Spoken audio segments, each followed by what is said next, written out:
And do you see appetite amongst, because ultimately this depends on the EU signing up to it, the ECB, I mean, European Commission, do you see appetite? You and the others are free to jump into for this, to take this forward? I think from the central bank community side now, there's a bit of a pause, I would say, in the thinking about greening the policy, and I think that's very sad that they are pausing a bit the reflections, at least publicly. That's what we feel. My feeling is that this will come back very soon enough, because what we're going to see in the next few months is that we're going to see municipalities stopping their renovation projects because they have to face super expensive energy bills and they don't have the resources to pay for renovation. We're going to see the cost of capital basically increasing, including for renovation project and other energy efficiency project.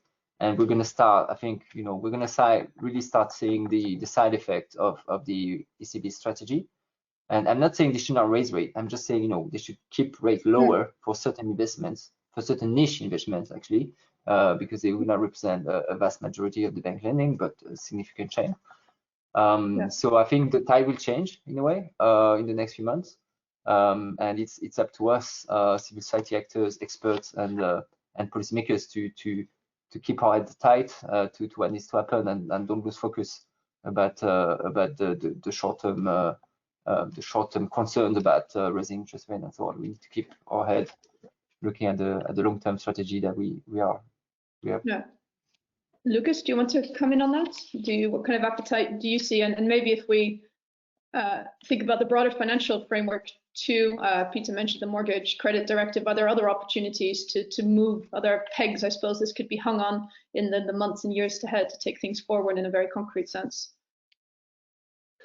Yeah, so I think, as Stan already indicated, I think in the next few months we will start seeing some shift, especially as the ECB's policy of higher interest rates is pushing Europe further towards recession. And just today, the Bank of England both announced UK is in the recession already, at the same time as increasing interest rates further, which will only make the economic situation worse. So once we are in a recession environment, actually the case for central banks to intervene with expansionary policies, so the policy of providing more lending, becomes stronger, even if they're orthodox mindset. So that creates more opening for them to act in that way, because this prevailing orthodoxy about higher interest rates and targeting inflation purely in that way has proven a bit of an obstacle of getting the central banks acting now. But I think we will be getting there in the next few months, given this policy will not really deliver the results that they expect. So I think that will be one thing that will change.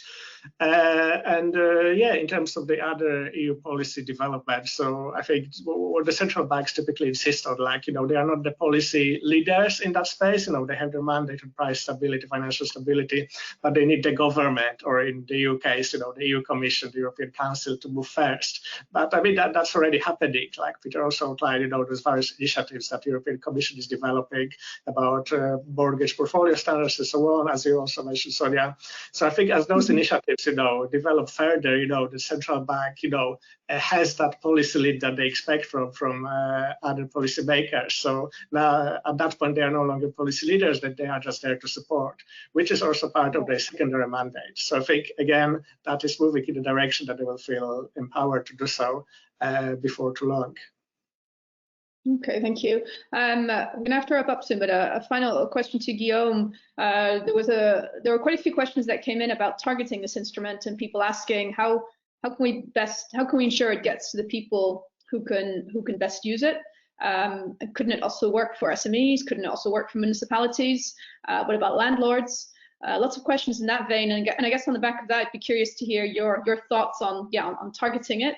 And also what kind of protection ultimately would be needed to make sure consumers do really benefit at the end of the day? Well, thanks. Very, very good questions. Here I would echo what was said on the facilitation framework. For people to be reached out, I think it's not only a matter of communicating from banks, it's also implementing and rolling out one-stop shops. So places where people can go and benefit from impartial advice and support, be it at the financial level, but also technical and administrative. So that's where households most in need would get not only the information, but also would have the support they need to make them tick into the solution.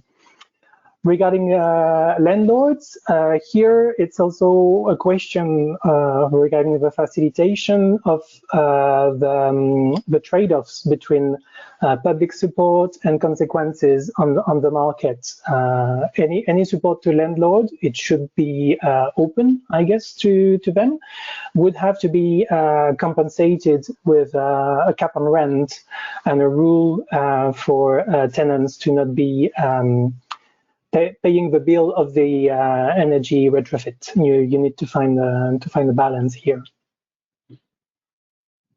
Okay, thank you. And that's probably all we're going to have time for. There's been lots of questions. I know Peter's done a fantastic job of answering many of those in writing. So thank you for that, Peter. Please carry on. We've got another, 7 minutes for you to write. A big thank you to our panelists, and I would say to those joining us today, do feel free to follow up with them to continue the conversation after this webinar. I'm sure they would be happy to engage further with you. So a thank you to all of you.